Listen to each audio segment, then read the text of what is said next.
صلی اللہ علیہ وآلہ وسلم کے پیارے دیوانوں، اب ہم اس مقام پر آئے ہیں جیسے کوئی مہمان آتا ہے اور آنے کے بعد وہ مہمان پھر چلا جاتا ہے، لیکن اچھے میزبان کو یہ احساس بار بار دل کو کچوکے دیتا رہتا ہے کہ مہمان تو عزت والا میرے گھر آیا، کیا میں مہمان کی اچھی طرح میزبانی بھی کر سکا؟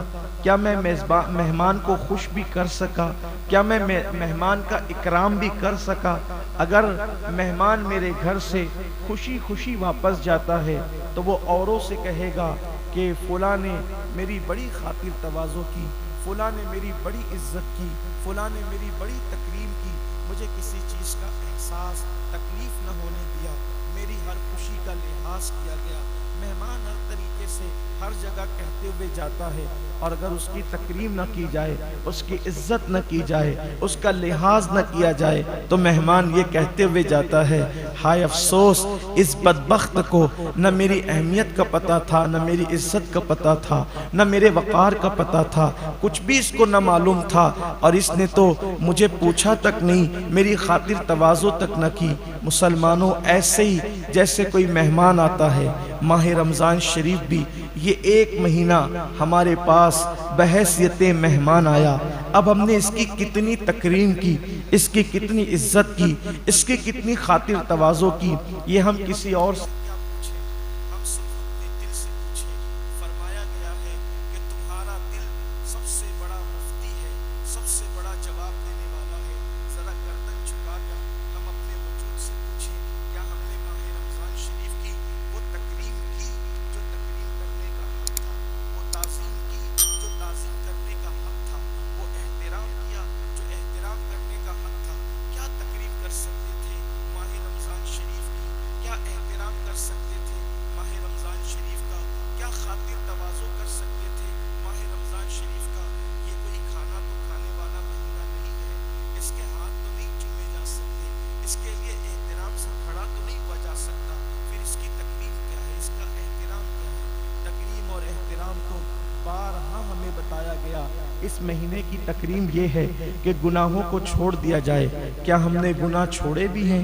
کیا ہم نے گناہ چھوڑ دیا تھا؟ ماہ رمضان شریف میں کتنے وہ کم نصیب لوگ تھے جو ماہ رمضان شریف میں چھپ چھپ کر کھاتے پیتے رہے، اور کچھ لوگ ایسے بھی تھے جو لوگ کثرت سے سوتے رہے۔ ہاں ہم وہی لوگ ہیں کہ رمضان المبارک میں ہم وہ عبادت نہ کر سکے جو عبادت کرنے کا حق تھا، ہم وہ اس طریقے سے اللہ کو راضی نہ کر سکے جیسا کہ راضی کرنے کا حق تھا۔ ہم نے تو محفلیں سجائی اور باتوں باتوں کے اندر ہم نے رمضان شریف کو گزارا، کہیں فضول باتوں میں گزارا، کہیں سونے میں گزارا، کہیں پر لوگوں کے ساتھ اٹھ بیٹھ کر کے بکواسوں کے اندر گزارا۔ اب مجھے بتائیں، یہ رمضان شریف جائے گا اور ضرور جائے گا، چند دن میں چلا جائے گا، لیکن یہ جہاں سے آیا تھا وہاں جائے گا۔ ہمارا مہمان جہاں سے آتا ہے وہاں لوٹ جاتا ہے۔ رمضان المبارک اللہ کے حکم سے اللہ کی طرف سے آیا تھا، اور یہ اللہ کی طرف پھر لوٹ جائے گا۔ اللہ کی طرف لوٹ کر یہ ہماری میزبانی کے بارے میں کیا تعریف کرے گا اور کیا شکایت کرے گا؟ اللہ نہ کرے، ہزار بار نہ کرے، اگر ماہ رمضان شریف نے مولا کی بارگاہ میں یہ کہہ دیا، مولا میں گیا تو تھا لیکن نہ میری تکریم کی گئی، نہ میری تعظیم کی گئی، نہ میرا احترام کیا گیا، نہ میری عزت کی گئی، بتائیں ہمارا کیا بنے گا؟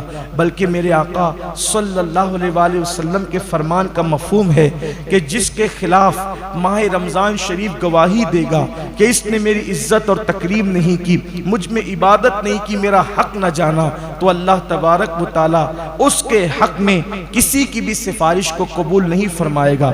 جس کی شکایت رمضان المبارک کرے گا، اللہ تبارک و تعالی، اللہ اکبر، اس شخص کے حق میں کسی کی سفارش کو قبول نہیں فرمائے گا۔ اور کہاں جائے گا؟ جس کی مخالفت میں ماہ رمضان المبارک کھڑا ہو، جس کی مخالفت میں اللہ کا قرآن کھڑا ہو، پھر اس کے لیے جو ہے وہ رحمت کے دروازے بند کیے جاتے ہیں۔